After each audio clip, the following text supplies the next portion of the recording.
All righty, righty, righty. Welcome to another edition of Who Are You and What's Your Story? And today's a fun one for me. And I mean juicy fun because I get to interview an old coworker from like 20 plus years ago, which is crazy because now I know I'm dating myself, although I love my 40s, so that's cool. Um, who really we had a interesting relationship, I would say, as coworkers. Um, I was much more intense than she was, by the way. But fast forward 24 whatever years later, I get the privilege of connecting with Nicole Pope on a whole nother level as she has stepped into her authentic power and really claimed her purpose, which is a psychic medium, right? And you're international, if I'm not mistaken. That is correct. Yeah. So I do lots of readings for international clients. I'm actually a teacher on an international mediumship school as well. So yep, lots of psychic mediumship work that I am just totally into. So happy to be here today, Carrie. So happy, and thank you so much for your time. So when I worked with you 20 plus years ago, I understood it to be you were going to school for computer programming. Um, That's true. yeah, so can you talk to me about how the past 20 years kind of allowed you to really shift from maybe what you were thought you were expected to be to what you were really called to do? That's a really, really good question, Carrie. And what's so interesting is I have such a unique path to get to this psychic mediumship thing because I was not born with these psychic abilities. Wasn't really recognizing spirit. I wasn't one of those people who saw spirit as a child whatsoever. I was always religious, which is ironic given the last name. And I always had a structure for faith and believed in a higher power. But yeah, I went to school for computer science. I went to business school, minored in communication, and I did that for the first 20 years of my career, where I worked as a project manager, a business analyst, a quality assurance tester. Lately, I've been doing Six Sigma work and really doing process improvement work. So essentially working with very large organizations to solve their problems. So total other end of the spectrum. In my day job, I use data to make decisions, and I work through those solutions and implement them, on a plan by plan, step by step basis. So pretty much the most structured job and career that you could have. But I have always, again, had that soft spot for mediumship. As I was little, I would watch those mediumship shows growing up. Absolutely love them. Continued to watch them. When Teresa Caputo did her show, and I used to see mediums and spiritual folks on the side just for fun to connect with my past loved ones. So the biggest shift happened a little after COVID, and that happened when my son, who was 8 years old at the time, told me that he could see people, he could see shadow people in our house. And get crazy, right? An 8-year-old, right? And who doesn't, I believe it's all real. So I believed him, and I called up my medium and I said, well, what am I supposed to do about this? Right? Like, he's terrified to go in our basement. He's terrified to go upstairs in our house alone. He has to sleep with all the lights on. Like, what do I do about this? And God bless her heart, as they say in the South. She gave me some advice, but she's not a mom. So the advice was not very fruitful, I will say. But she did, in that conversation, tell me that I was a medium and I should come train and learn how to do it so I could deal with the ghosts that were in my house. So that really just started it. I signed up with an 8-week mentorship with her, and I was reading spirits on the first class, which I had no idea I could do. So it's been a whirlwind since then of classes and learning and eventually opening my own business doing this stuff. It's been so fun. Wow. So I want to highlight for the community something that I really appreciate is that when your son came to you with a fear or with what he was experiencing, you didn't quickly dismiss it, which too often myself has I've been guilty of it too. We hear something that makes us a little uncomfortable, so it's easy to be like, I think you're right. And you didn't do that. Can you talk to me about what kind of led you to really believe him and support him in the way in which you did, rather than a way that too often we kind of dismiss things like that? It's really interesting, Carrie, because I totally have to admit that he'd been telling me he was afraid of two people moving in the basement for a couple years, and I wrote it off for a few years. And I used to like think it was funny, or we would like I would play like let's go hide from these things. Where are they right now? And he could kind of point them out across the room, but it just didn't stop. It didn't stop over and over again. And then I finally was like, all right, if it's not stopping and he's constantly saying this, let me figure out what's going on. Because he's if you know my son, which you don't, he's a very rational person, right? He's very data focused. Like he has books of like the Guinness books of world records that he reads. Like he does not have this big imagination whatsoever. He wants to know the truth and dive into the truth. So for him to say that these things existed, I essentially was finally like, okay, let's figure it out. And then talking with the medium confirmed, obviously, that our loved ones are all around us and that he does see these things. And then she taught me how to read that energy as well. And I was able to kind of confirm it through my senses and my clairs to say they're existing. So I would say, I'll be totally honest, that I didn't fully believe him, but when he was adamant about it, and I finally kind of was just like, you know what, let's just solve it, because it's a problem. It's not going away by me sweeping it under the rug. So I'm glad that we finally like resolved it. And by the way, he's still kind of afraid of it all. Like he still won't go upstairs or downstairs by himself because he's just a sensitive kid. That's just who he is. Yeah. So you were able to sense the entity's energy, so to speak, within your home, but you weren't ever able to resolve the energy? And I'm asking for people because there's a lot of people who don't have an idea of mediumship, which we'll get into further in a minute, but. Yep. So the way I can feel it is I used to get goosebumps, or I would just get tingles all over my body. That was kind of the spirit's way of letting me know they were there. I had it my entire life. So I'm sure that they were trying to talk to me my whole life and I just had no idea, but that's how I was able to recognize it. But yeah, it's just, what's so interesting is that I don't live in an old house by any means. I'm sure there are like houses where you have older people that live there kind of hanging out. But for my house, you know, it was built in the 80s. So it's not necessarily an old house. It doesn't have a long history. So the spirits that are here are past loved ones that hang out and watch over us and take care of us. So being able to tell my son that and show him that these are not bad spirits, like we are protected. We're divinely protected. We have angels that watch over us and our loved ones that watch over us, and being able to shift that narrative from a fear-based narrative, which is what most people think about when you think about ghosts and loved ones and spirits and houses. It's all this fear-based stuff. Just because you don't know, you don't realize that 99.99% of the time, it's just your loved ones hanging around, because what else would they do? They would come here, watch over you, make sure you're okay. Yeah. Awesome. So I know you're married. Yep. I actually know your husband, which is kind of cool. But talk to me about how you went to your husband and said, "Hey, babe, I know that I work in corporate America, doing the thing, being project manager, overseeing people, right? And now I kind of want to step into mediumship." I imagine that was an interesting conversation, or was he kind of prepared for it given your son and your experience?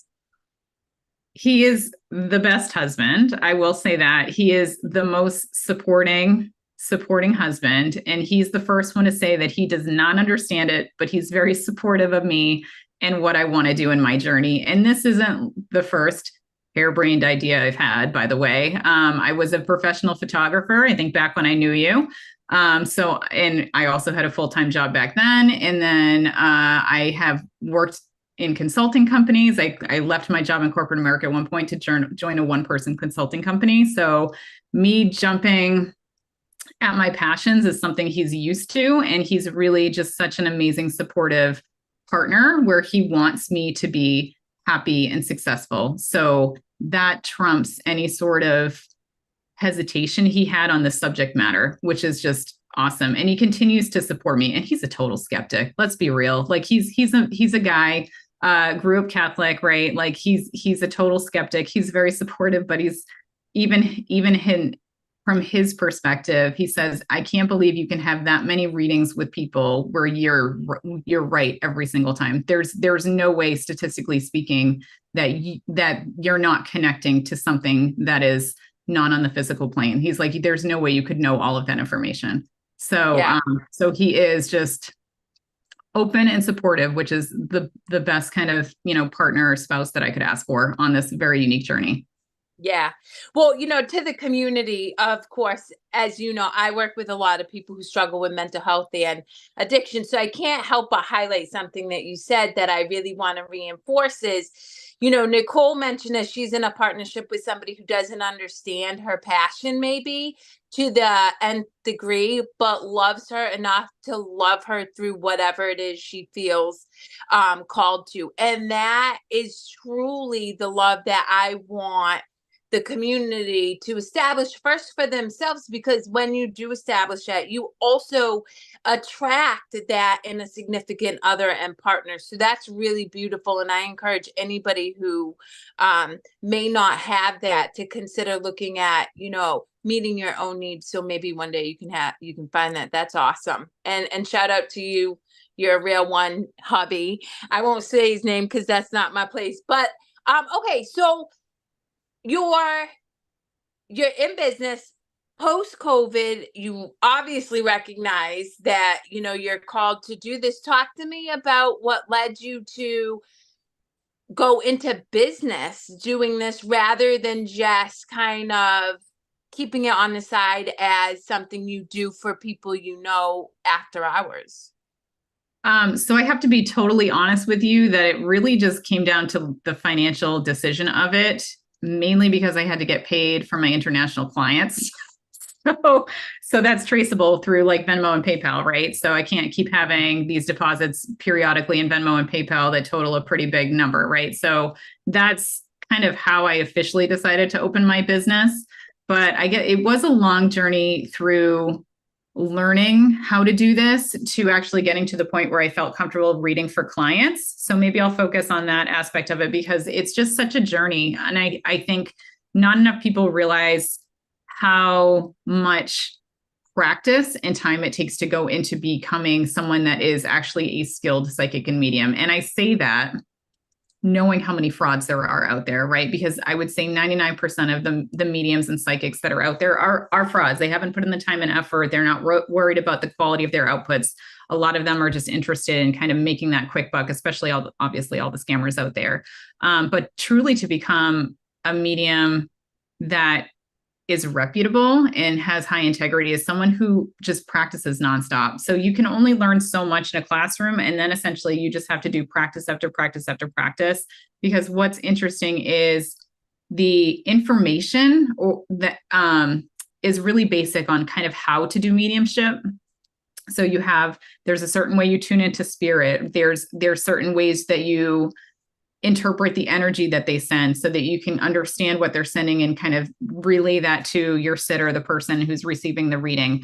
But what is so difficult about mediumship is that everyone has this unique energetic fingerprint, so to speak. Everyone receives the information in different ways and it means different things because it's coming through the lens of who you are and your experiences in your brain.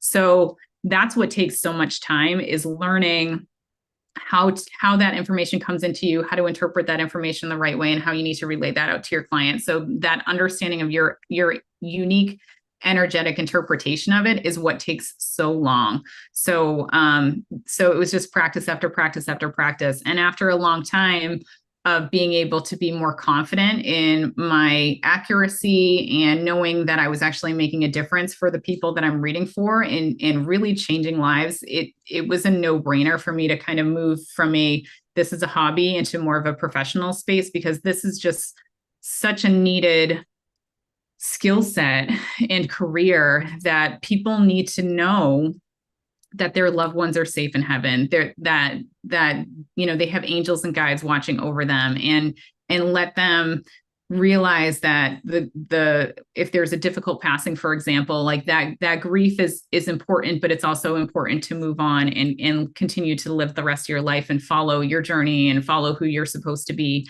in this lifetime. So really it's just the need was there in the marketplace, from a client perspective. And I was more than happy to be able to deliver that service, knowing that there's not a lot of high quality mediums. There's not a lot of high integrity mediums out there, and not a lot of mediums who can really get the full package of evidence and information in messages out to their clients. So to me, it was just such a natural leap to say, all right, let's start doing this full time so I can help as many people as I can.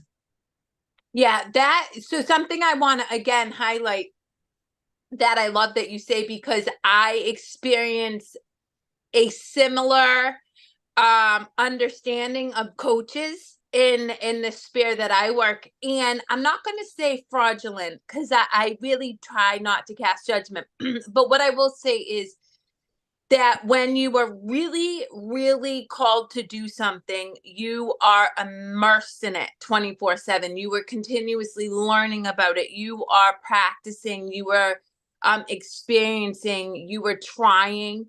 And I very much like you live and breathe, strategies, tools, ways in which I can really take care of myself physically, spiritually, and mentally, so that I can teach from a place of intrinsic knowing rather than textbook or certificate. And so I really love that you highlighted that, because you're right, there are a lot of people who may go through maybe a program, but if you're not really immersed in it with your daily rhythm, it doesn't become wisdom, it doesn't become knowledge. So talk to me about what it was like to kind of go from not being aware of spirit, so to speak. So you're obviously spiritual. You have a sense of a greater power, so to speak. Then to talk to this woman and be like, okay, I'm going to dive into this 8-week course. And the first day you're able to, interpret or read, and I really don't know, so you can correct me, the energy that's around you. It was unreal. And it's where do I even start with that? There's so many different ways I can take it, but I guess at a high level, it was just unreal to know that this was kind of unlocked in me, and I say unlocked, but I feel like it was there all along and I just didn't realize it. So it's so interesting, because hindsight's 2020, being able to see now all the different moments of my life where spirit was there. And I just thought I was really clever. I just thought I was really smart, I remember distinctly the first time, like the biggest thing that stands out to me was this really silly incident where we were driving, my husband and I we were teenagers. We were going to vacation with his father to North Carolina. And I remember we had, we're pulling up to this house on the beach in North Carolina. And remember and in my mind, I could see a vision of this big, the big plastic thing on top of the roof that has all the clothes in it, the roof rack thing.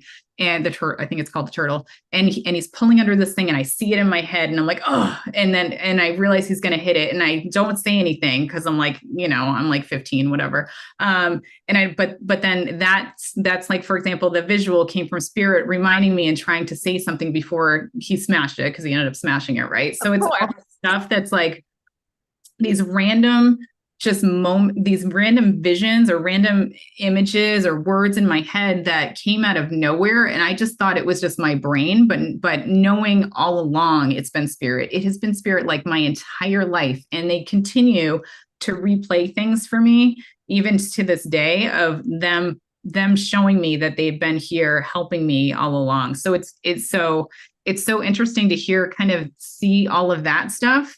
But now, like present day, it's just, they have taken me on a journey since I've been working on this spiritual thing. And it's so interesting, because the spiritual awakening, right? Like everyone kind of talks about it. And really it's not like this, ooh, I'm like in the clouds all day talking to spirit all day. It's more so spiritual development comes from within. And I can't serve my clients until I fix all the stuff that's in my like all my toxic things, like everything I do, all these bad habits, all this stuff I push deep down that I don't deal with. Like that is really what a spiritual awakening is forcing you to look within and become your best self. It has nothing to do with spirit. It's about how you can come here more pure and better serve for who you are and what you're here to do.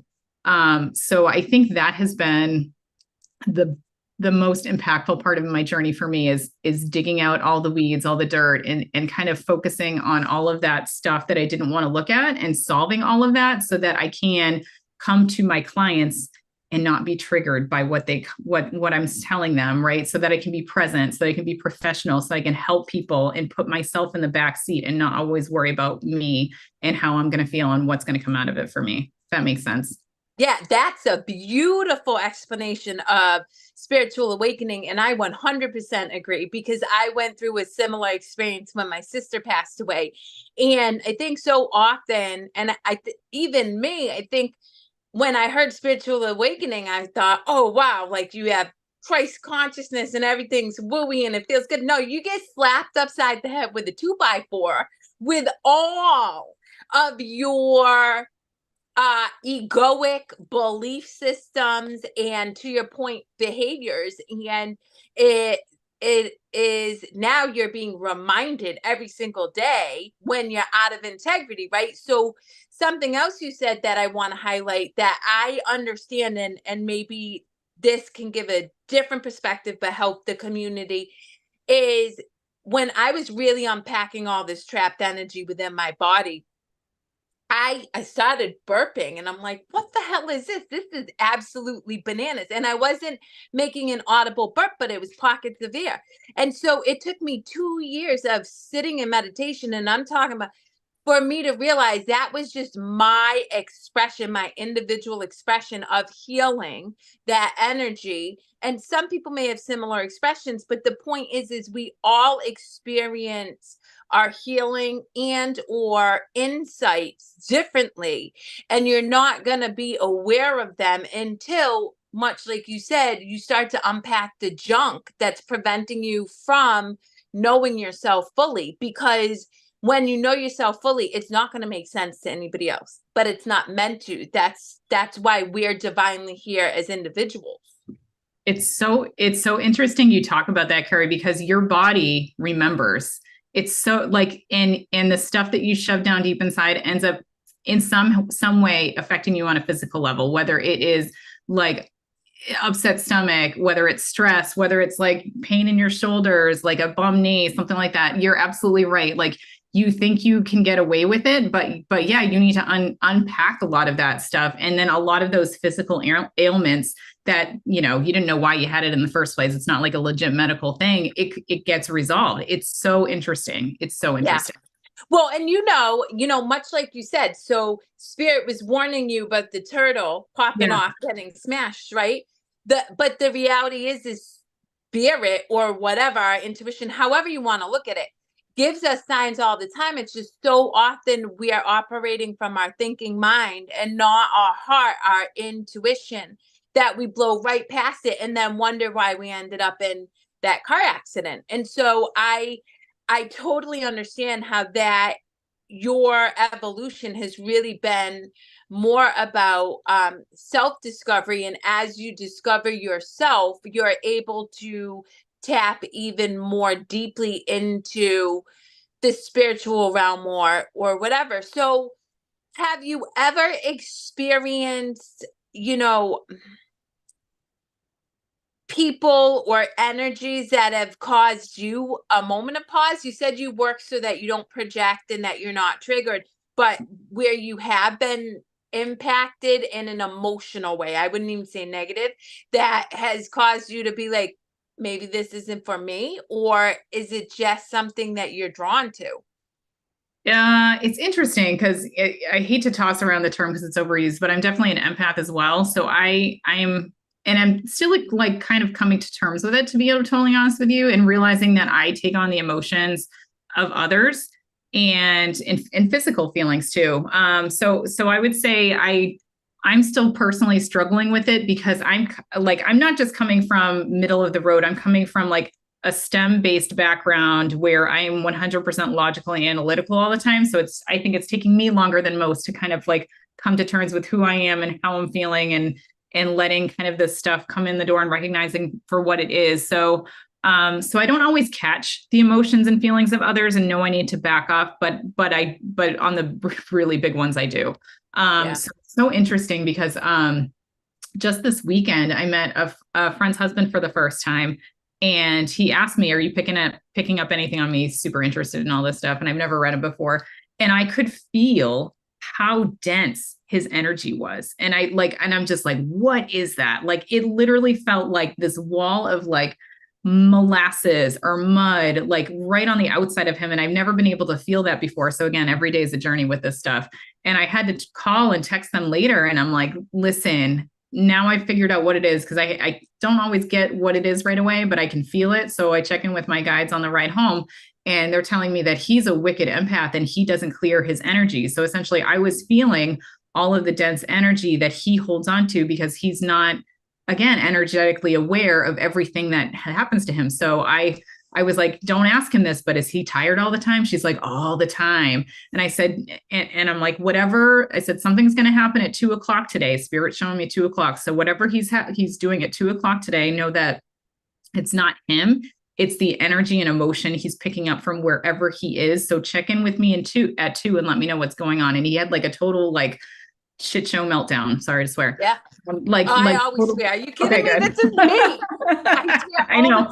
the time. Yeah. Yeah, I know. You know me too. So I'm like a sailor. No. Are you kidding me? People know. If you don't want to hear me cussing, I'm not your girl. but he like had a total meltdown at 2:00, like wanted to go home, was a total grouch, and like just being able to call that out for people and try to help them out. So I guess in some instances I can kind of pick up on it to answer your question. In other instances, I can tell, oh, stay away. Like the energy is just bad juju. Like I went somewhere else this weekend. I went to like a local witch store this weekend, and I was like, that guy's crazy. I'm not going there again. Like, and I like to the point where I told my kids, I was like, when we walk in our house, you need to tell the universe to drop whatever energy we still have from that place, because it was bad. And I don't want any of that following us home. Yeah.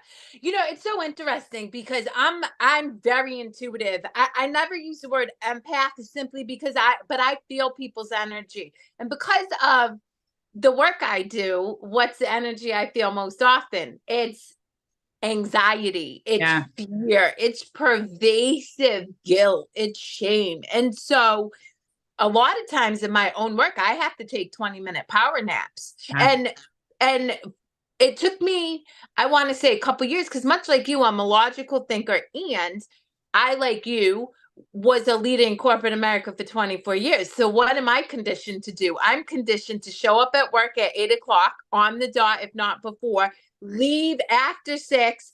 Don't take no breaks. If you take one, you better eat while working. And so for me to be able to shift that without feeling guilty was a journey within itself. So I love that you were able to say that, because I think a lot of times people absorb, well, not a lot. All of us absorb each other's energy. We're a big old mess of energy.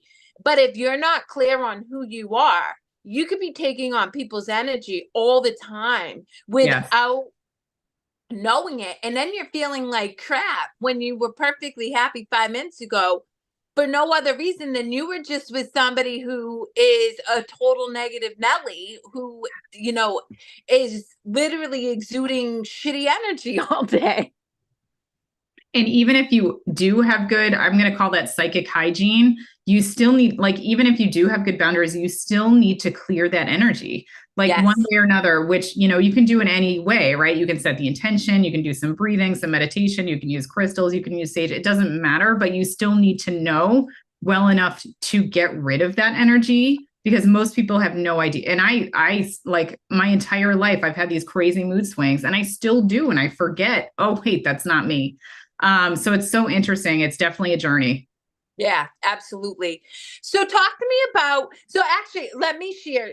So for anybody watching, Nicole graciously offered to give me a reading. And I'll be honest, I was skeptical, because even though I'm incredibly tapped into source energy, I've never been drawn to mediumship. It's like, yeah, I know you're there, but there's no, but you were really spot on with some of the things. Well, actually, most of them, like something like you mentioned about Jesus. I had Be Christ-like on my board. You knew I had a cat and a fish. That you nailed Shelly's personality to a T. I still talk to her. She's right there. She's still a bitch.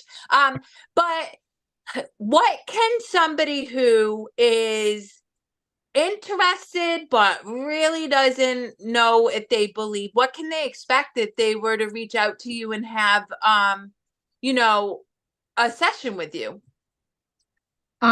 Great question. So you can just sign up right on my website, but really it's just, we'll do a quick, you'll schedule the time and then you'll show up. You don't need to do any prep work or anything like that. I do ask my clients to kind of come with an open heart, open mind, even the skeptics, just because if you're a little closed off, then the reading's just not going to be as good. I find that my best readings are those that are totally open to whatever comes through. So your energy helps. So make sure you're in a good energetic spot. But other than that, you just kind of show up. I'll explain how I connect to spirit, what you can expect for the reading, and give them a chance to ask any questions before we get going. So it's really, really basic. There's no prep work really. And then every time I have a one-on-one reading, I'll ask them, do you want to play spiritual roulette and just see who comes through? Or do you want a specific person? And I'll try to pull that specific person through. Happened every time so far, knock on wood. It might not happen every single time where that specific soul will come through, but it's just, in that reading, you can expect that I'm going to give you evidence of who this person is first. I want you to know exactly who it is. So I'll pull out evidence. Like, personality is my sweet spot. And to be honest with you, personality is kind of that golden ticket in terms of mediumship evidence, because you can't Google that. That is so true. You can't Google personalities. I can go and Google, maybe not that you have a cat and two fish, but I can Google your family. I can Google who's passed, who's not passed, but I cannot Google personalities. So personality is kind of that golden nugget. But yeah, I'll give evidence of who it is. And then if we get enough information, or if I see that the client's giving me enough yeses, this is correct, then I'll just kind of gently move into the message that they have for you. And then if the energy is right, then I'll allow them to ask questions at the end, which is, it's like 50-50. Sometimes I can get the answers, sometimes I can't. Some of them are really specific and you're not supposed to know it, which is always, but yeah, that's generally it. And then I always typically will send a recording out to my client from the session and just say, reach out if you have any questions. And that's basically it. So do you work with people, so like as a one-off, or you mentioned a couple times that you reached out to somebody that you kind of worked with.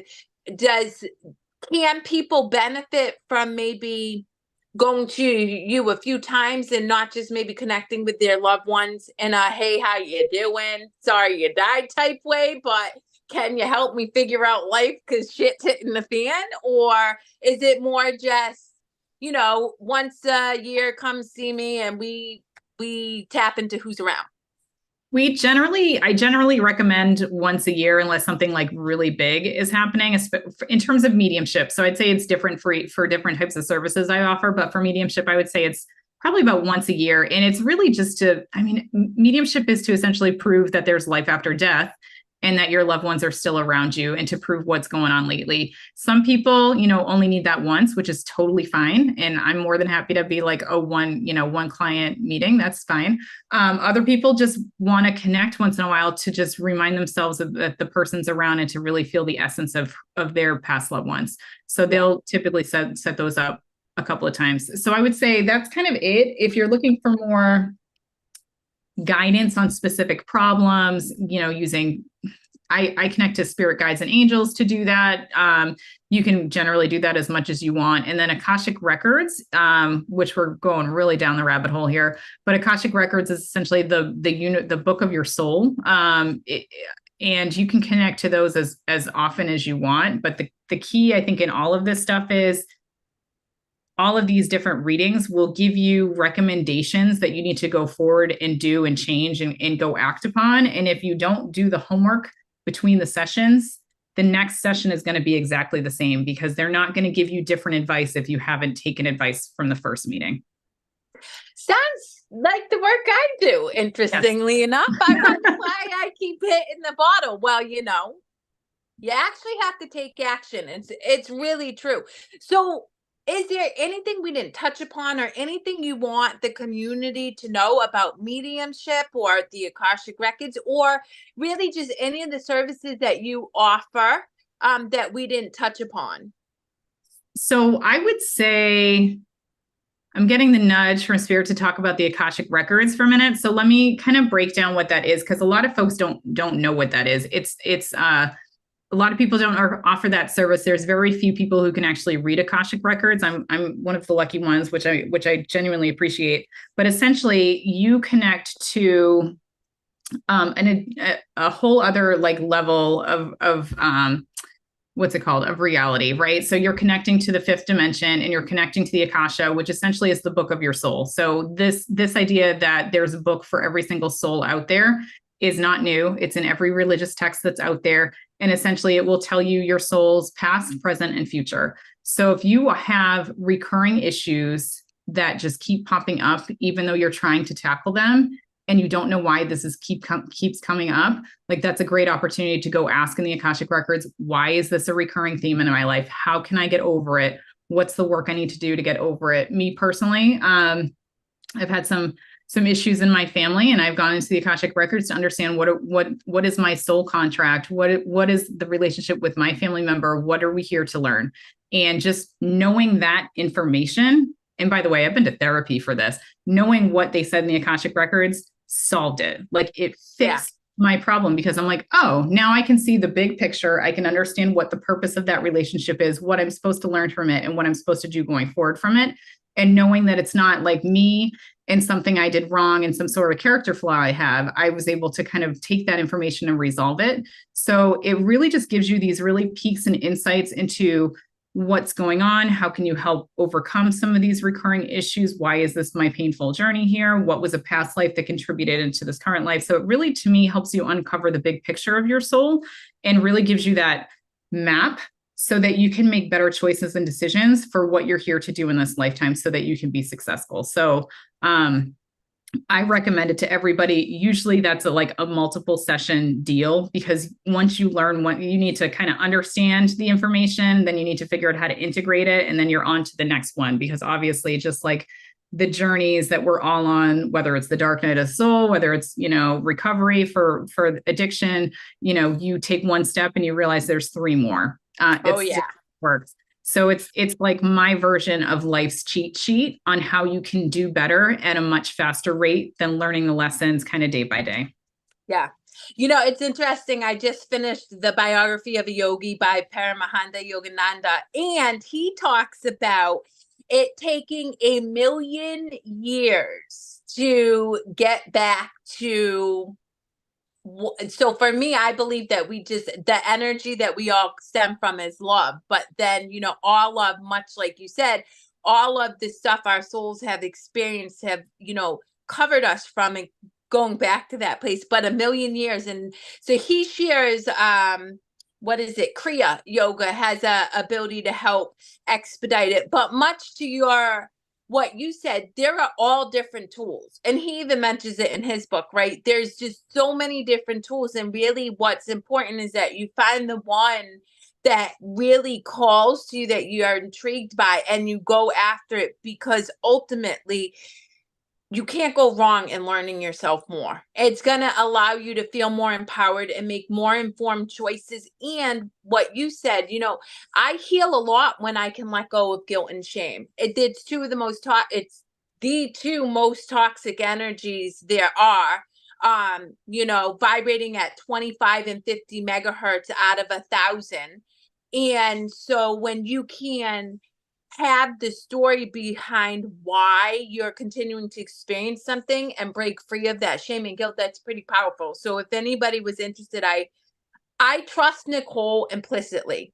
I've known her since I was 21. And while, there's been a huge gap in time where we haven't connected, much like you, I trust my energy intrinsically. So if I'm gonna ever send anybody to somebody, I vouch for Nicole myself, because I went through that experience personally, and I know her as a human being. So thank you so much for your time. I deeply appreciate it. I'm going to end record and then we can follow up real quick, but I will put your links in the show notes for anybody so that they can reach out to you. And I hope you guys do. Thank you so much, Carrie. It's been a pleasure. I love chatting with you.